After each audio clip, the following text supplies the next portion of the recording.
Welcome to Super Shay Tutorials. I am the Super Shay. Today we are going to be covering Deadstick.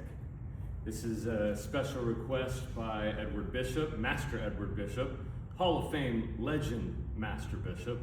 So I'm going to go ahead and get this one done for him. So we're going to start with a couple of aspects of the Deadstick. Number one being the cradle. And I've covered this in some of the other videos, but just in case you haven't seen those, we're going to start with a thumbs up with the staff. I'm holding right in the center. I'm going to bring my thumb down, bring my arm out to the side. Now I'm going to bring that thumbs up again.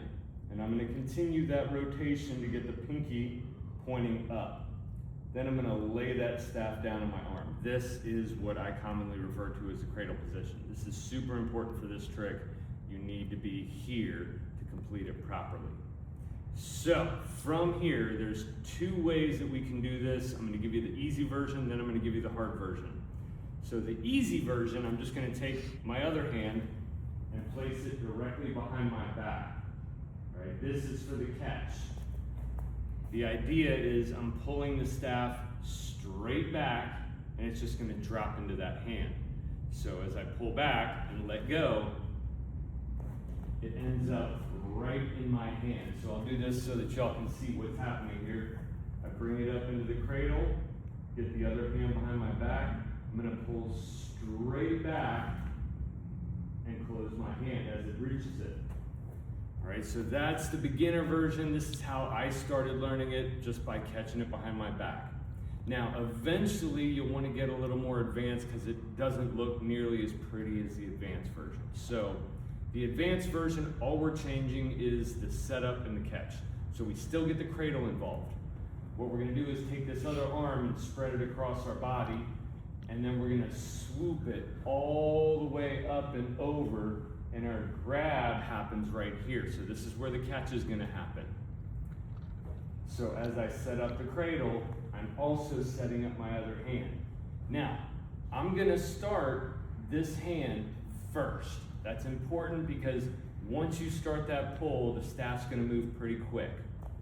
So this hand's going to start, then I'm going to pull the staff back, and on the way across, you're going to end up catching it before it leaves your body's field of view. So I get it to my reverse strike. I'm going to roll it up into the cradle. My hand is set up. I'm going to pull straight back. And there's my catch. So this is how I've been pulling this off for the last several years. And once you get really comfortable with it, then you can just let it fly. There's a couple of things you have to watch out for. Number one is once you're in the cradle position, you're ready to do your toss, don't let your arm do this. If you see this angle right here with the staff, the back of it looks like that, which means when you let go, that staff is going to continue to move that direction, which is essentially away from you. You don't want this. If you have to go chasing after it, it's not going to look nearly as good. The other thing that can go wrong here is if you have an upward angle or downward angle on your toss. So if I'm tossing and I'm going like this, you see the bottom of the staff, it's aiming at the ground. In addition to gravity on Earth, the weight of the staff is naturally going to go straight down. It's going to make it much, much harder to catch before it hits the ground. Now, I don't know about your tournaments, but for ours, if it hits the ground, you're disqualified, so you pick up your weapon and you bow off the floor. So for those that are in that type of situation, you don't want it to hit the ground. You need to make sure that you rep this over and over again, making sure that the bow goes straight across when you let go of it.